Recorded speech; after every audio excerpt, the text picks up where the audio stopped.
పరిశుద్ధమైన ఘనమైన నామంలో చేరవలసిన మీ అందరికీ ప్రభువైన యేసుక్రీస్తు వారి శ్రేష్టమైన ఘనమైన నామంలో వందనాలు తెలియజేస్తూ ఉన్నాం. ఇంతవరకు కూడా మరి ఎస్తేర్ గురించి సాక్ష్యాలు పంచుకుంటూ వచ్చారు. ఈ లోకములో మనందరము కూడా యాత్రికులము, పరదేశులము. మనందరము కూడా ఈ లోకాన్ని విడిచిపెట్టి వెళ్ళిపోవాలి.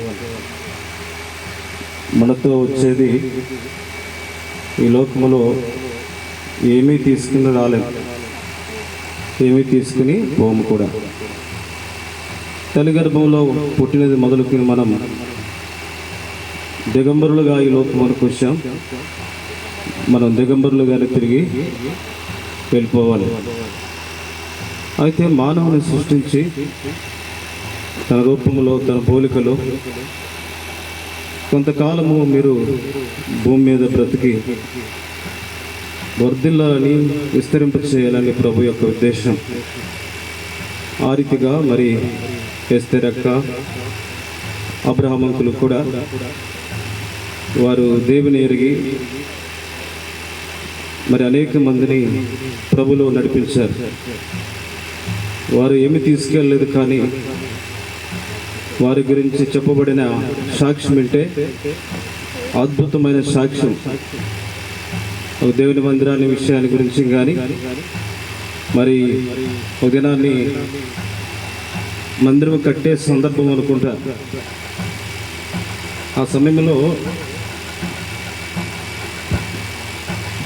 డబ్బులు లేని పరిస్థితి. అన్నయ్య ప్రార్థన చేసుకుంటూ ఉన్నాడు. ఆ సమయంలో ఎస్తేర్ అక్క చాలా పేదరాలు, కొంత గిఫ్ట్ తీసుకొచ్చి అన్న చేతికి ఇచ్చింది. మరి ఆ సమయం చాలా మందిరం కట్టే సమయం, ఆర్థికంగా ఉంది. అయితే అక్క మరి అవసరత తీరుస్తుందని అని ఊహించలేదు. తర్వాత అన్న ప్రతిదీ నాతో పంచుకునేవాడు. అక్క పేదరాలైనప్పటికీ కూడా తనకున్న దాంట్లో దాచిపెట్టి కొంత కానుక దేవునికి సమర్పిస్తూ వచ్చింది అని చెప్తూ వచ్చాడు.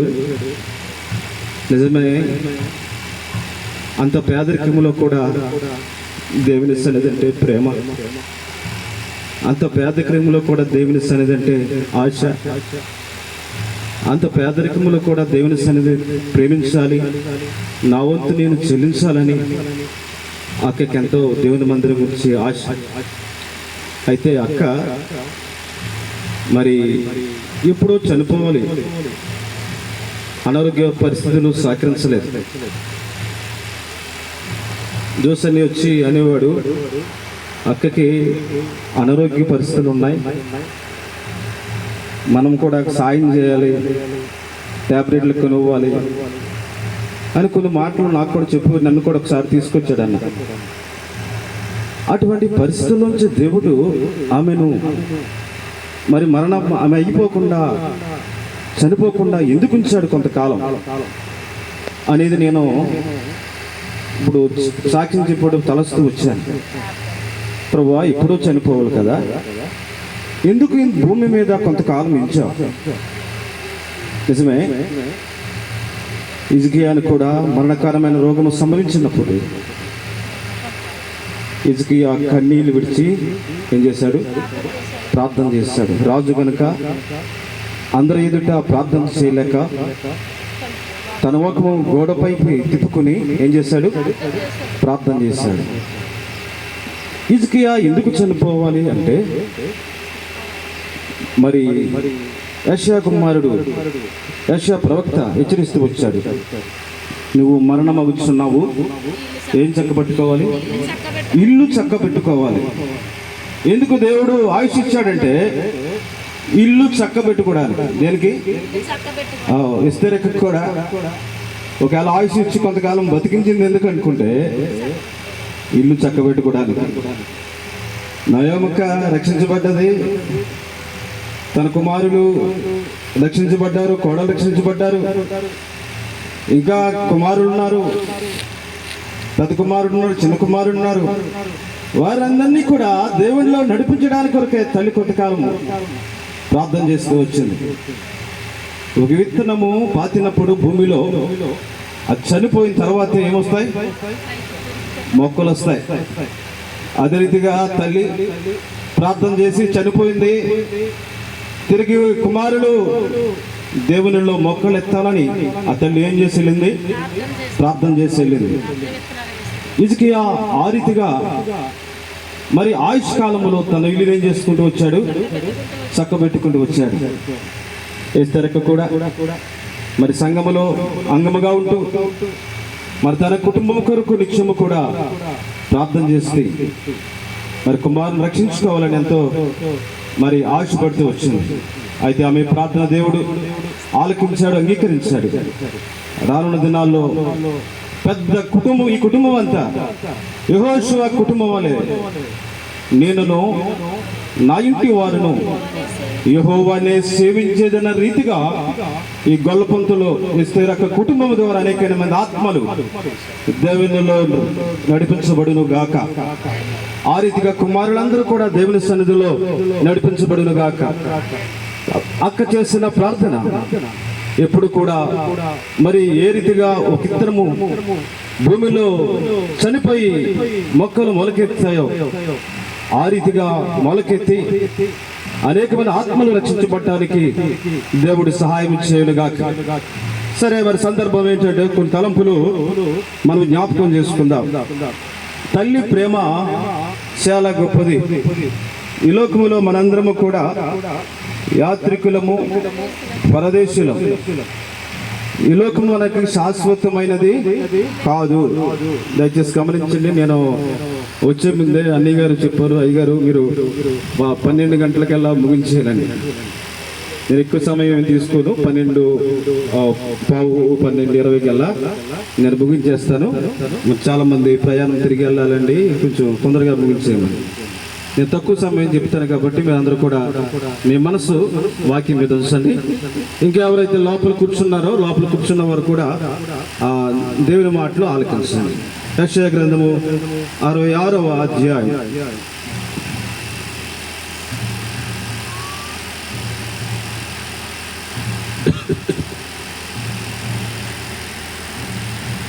యెషయా గ్రంథము 66వ అధ్యాయము 13వ వచనం.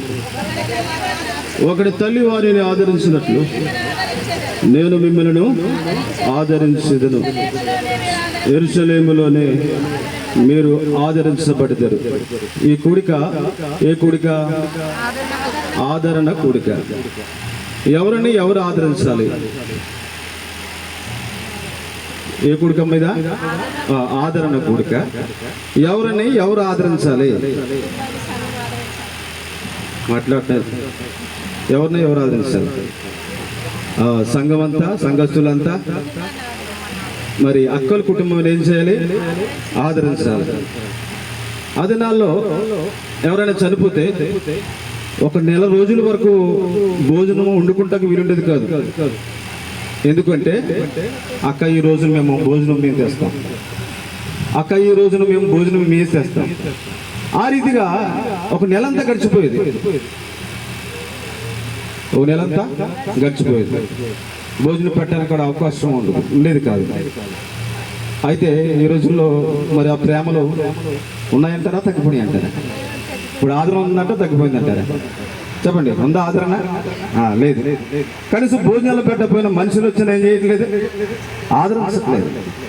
కాబట్టి ఎవరైనా చనిపోయినప్పుడు కూడా మరి ఆదరించాలి, ప్రేమించాలి. మరి జోసన్ని గారు ఉండే సమయంలో మరి బాగా ఆదరించేవారు. అంటే అన్నీ లేరు, ఇప్పుడు నాని లేకపోయినా కానీ వారి సంఘం అనేది కూడా ఏం చేయాలి? ఆదరించాలి. ప్రతి విషయంలో కూడా ఈ కుటుంబాన్ని సంఘం ఎంతో ఆదరిస్తుంది, ధైర్యపరుస్తుంది, ప్రోత్సాహపరుస్తుంది. సరే, దేవుని ప్రేమ ఎటువంటిదంటే ఒకరిని తల్లి వాణిని ఆదరించినట్లు నేను మిమ్మల్ని ఆదరిస్తాను అంటున్నాడు. ఎలాగ ఆదరిస్తారు? తల్లిలాగా. కూర్చోండి. మరి ఎస్తేరక్క ఒక తల్లిలాగా పిల్లల్ని ఎలాగ ఆదరించిందంట, తల్లి గర్భంలో పుట్టిన పడిన మరి పిల్లలందరినీ కూడా ఎలాగ ఆదరించింది? ఎత్తుకుంది, తర్వాత మీ వివాహాలు చేసింది, అన్ని విషయాల్లో కూడా మిమ్మల్ని పెద్దవారిగా చేసి మిమ్మల్ని ఏం చేసింది? ఆదరించింది. వృద్ధాప్యం వచ్చేటప్పటికి మనం ఏం చేయలేం, అప్పుడు ఏం చేయాలి? ఎవరైనా ఏం చేయలేరు, పట్టించుకోలేము. ఎందుకు అంటే మరి మనకు ప్రేమ ఏమైపోద్ది? దూరం అయిపోతుంది, విసుగుదల వచ్చేది. మనం తల్లిదండ్రులు ఏం చేయలేము, పట్టించుకోలేము. కాబట్టి తల్లిదండ్రులైన వాళ్ళు మరి పిల్లలైన వారు తల్లిదండ్రులు ఏం చేయాలి? చివరి వరకు కూడా చూడాలి, చక్కగా ప్రేమగా చూడాలి, చక్కగా ప్రేమగా చూడాలి. అటువంటి వారికి తల్లి ప్రేమ తెలుస్తుంది. చాలా మంది తల్లిదండ్రులు ఏం చేయరు, పట్టించుకోరు. అలా ఉండకూడదు. తల్లి ప్రేమను మనం పంచుకోవాలి.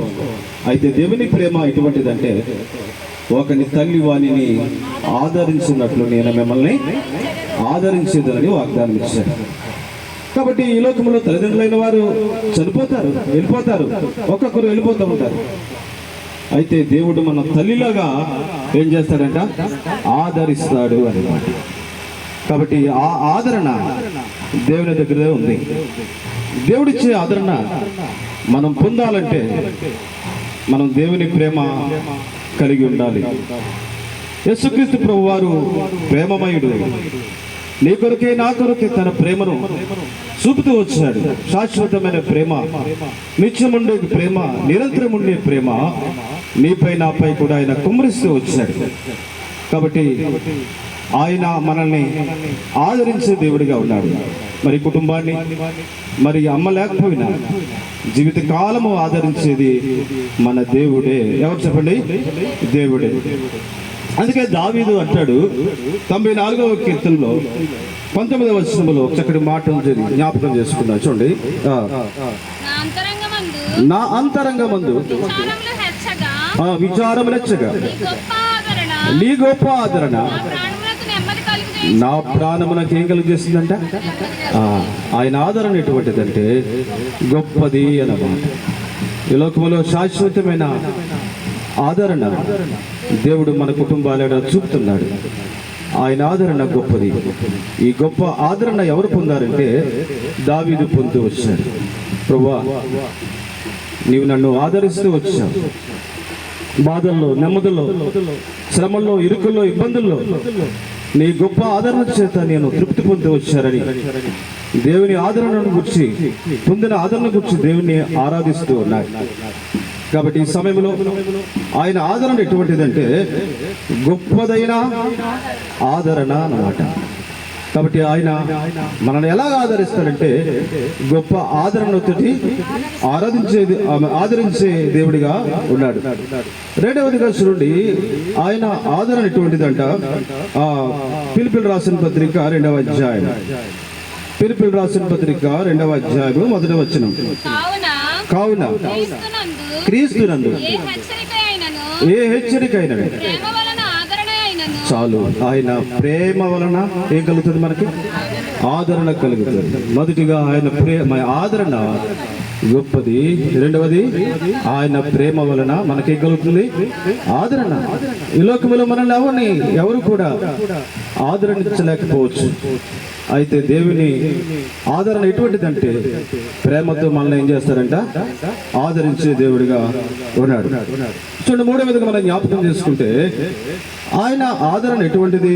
2వ దశలోని రాసిన పత్రిక 2వ అధ్యాయము 16వ వచనం. 2వ దశలోని రాసిన పత్రిక 2వ అధ్యాయము 16. మన ప్రభువైన యేసుక్రీస్తును మనలను ప్రేమించి కృపచేత చాలు. మూడవదిగా ఎటువంటి ఆదరణ అంటే నిత్యమైన ఆదరణ, నిరంతరం ఉండే ఆదరణ. నిత్యమైన ఆదరణతో మనల్ని దేవుడు ఏం చేస్తారంట? ఆదరించే దేవుడిగా ఉన్నాడు. కాబట్టి ఈ లోకములో మనల్ని ఆదరించేది దేవుడే. ఒకరి తల్లి వానిని ఆదరించినట్లు నేను మిమ్మల్ని ఆదరించేదేను అని దేని వాక్యం సెలవిస్తుంది. కాబట్టి ఈ ఆదరణ మనం పొందాలంటే దేవుని మనం ఏం చేయాలి? ప్రేమించాలి, దేవుని హత్తుకోవాలి. ఆయన మార్గములో నడవాలి. కాబట్టి ఆయన ఆదరణ చాలా విషయాలు ఉన్నాయి. 3 రకాలైన ఆదరణ చూపిస్తూ వచ్చారు. మొదటిగా ఆయన ఆదరణ ఎటువంటిదంటే గొప్పది. ఎటువంటిది? గొప్పది. రెండవదిగా ఆయన ప్రేమ గలది. మూడవదిగా నిత్యమైన ఆదరణ. దేవుడు ఈ కుటుంబానికి దేవుడు అనుగ్రహించును గాక.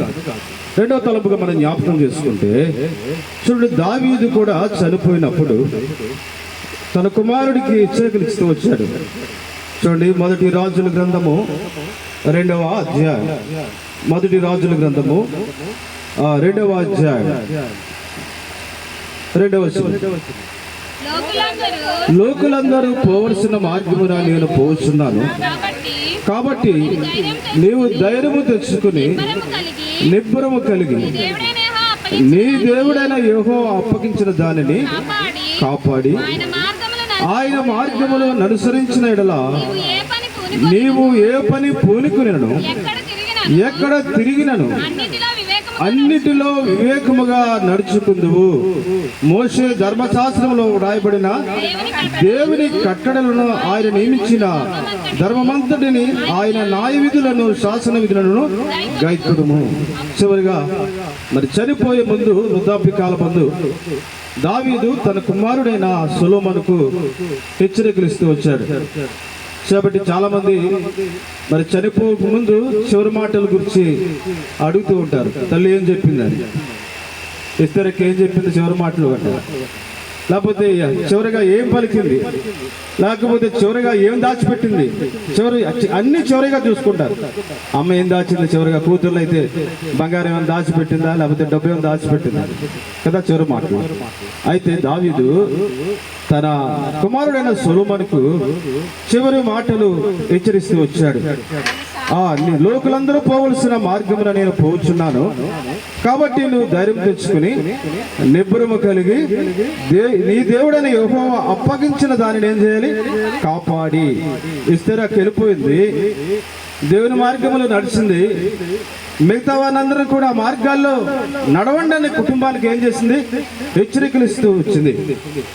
నిజమే, ఆ హెచ్చరికలు ఆయన ఆజ్ఞలు మరి ఆయన కట్టడలు గైకుంటే ఈ కుటుంబాన్ని దేవుడు ఏం చేస్తాడంట?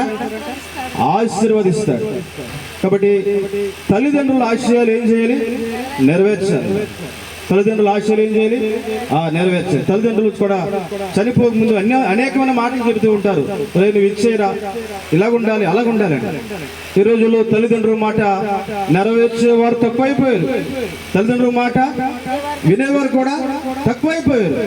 అయితే దావీదు చెప్పిన మాట సొలొమోను గైకొన్నాడు.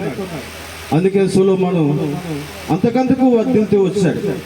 కాబట్టి ఎస్తేరాకు వెళ్ళిపోయింది, పిల్లలకు తన బిడ్డలందరికీ కూడా కొన్ని హెచ్చరికలు ఇస్తూ వెళ్ళింది.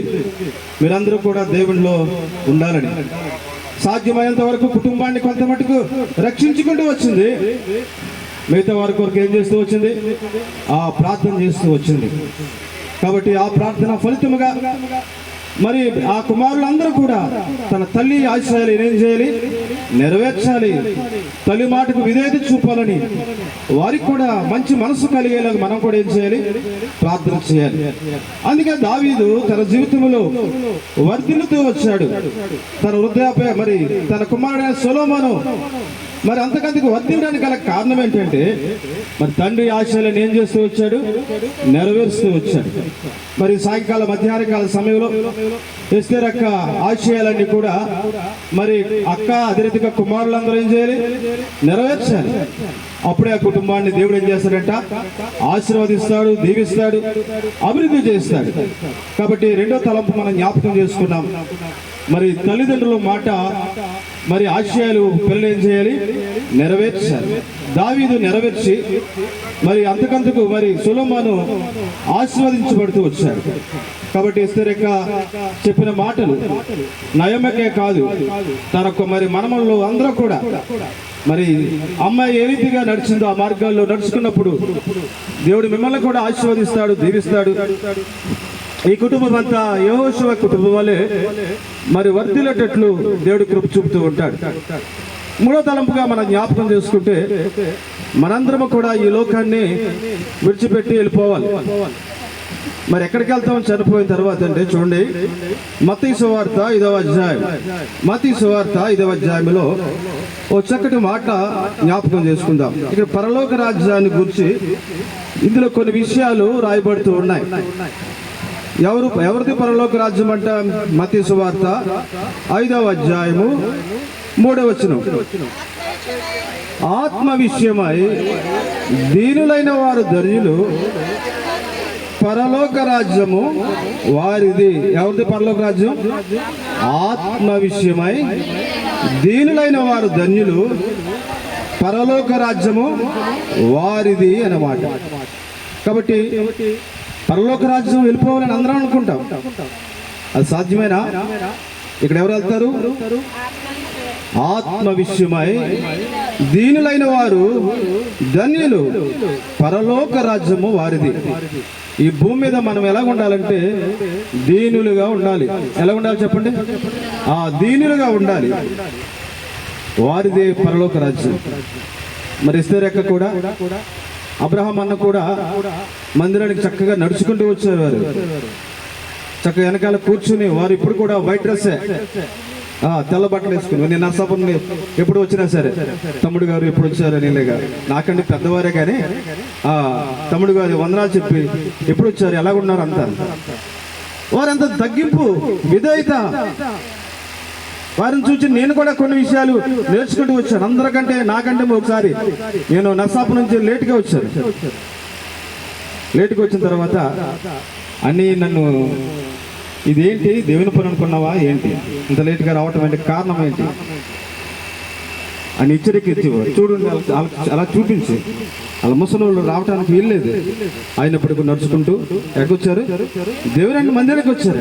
వారిని చూసి నాకు ఎన్నో విషయాలు నేర్పిస్తూ వచ్చారు. నేర్చుకున్నాను కూడా కొన్ని విషయాలు. వారు ఎలాగుంటేవారు? దీనులుగా ఉండేవారు. ఆత్మ విషయమై దీనులైన వారు ధన్యులు. కాబట్టి పరలోక రాజ్యం ఎవరిదంటే దీనులైన వారిది. అందుకే మత్తయి సువార్త 18వ అధ్యాయంలో కూడా ఆనాడు మరి శిశువులు కూడా, ప్రభువా పరలోక రాజ్యంలో ఎవరు గొప్పవారు, ఎవరు గొప్పవారు, ఎవరు గొప్పవారు అని వారు ఏం చేస్తూ వచ్చారంటే సందేహపడుతూ వచ్చేవారు. మత్తయి సువార్త 18వ అధ్యాయంలో 4వ వచనంలో, కాగా ఈ బిడ్డ వలె తను తాను తగ్గించుకుని వాడేవాడు వాడే పరలోక రాజ్యములో గొప్పవాడు. ఇది మనము కూడా, ఈ లోకము అశాశ్వతమైనది, శాశ్వతమైన రాజ్యము పరలోక రాజ్యం. కాబట్టి ఆ రాజ్యంలో మనము గొప్పవారంగా ఉండాలి. ఇక్కడ ఇస్తే అక్కడ గొప్పవారిగా లేకపోవచ్చు. ఎక్కడుంది గొప్పగా? పరలోక రాజ్యములో. మరి దేవుడు గొప్ప రాజ్యాన్ని సిద్ధపరిచాడు అక్కడ దొరికాయి. కాబట్టి మనం కూడా దేవుని రాజ్యం వెళ్ళాలంటే ఎలా ఉండాలి చెప్పండి? దీనులుగా ఉండాలి. ఎలా ఉండాలి? దీనులుగా ఉండాలి, తగ్గింపు కలిగి ఉండాలి, విధేయత కలిగి ఉండాలి. అటువంటి వారిదే పరలోక రాజ్యం. కాబట్టి మత్తయి సువార్త 5వ అధ్యాయంలో చాలా మరి వచనాలు ఉన్నాయి. దాంట్లో మనం జ్ఞాపకం చేసుకుంటే పరలోక రాజ్యం ఎవరిదో దాంట్లోనే రాయబడుతుంది. ఆ ఆజ్ఞలన్నీ మనం గైకొన్నప్పుడు, ఆ ఆజ్ఞలన్నీ దాన్ని మనం పాటించినప్పుడు నిశ్చయమైన రాజ్యము దేవుడు మనకి అనుగ్రహించేవాడిగా ఉన్నాడు. ఇక్కడ చేరవచ్చిన ప్రియులారా, మరి ఇంకా అనేక విషయాలు ఉన్నాయి కానీ చెప్పడానికి.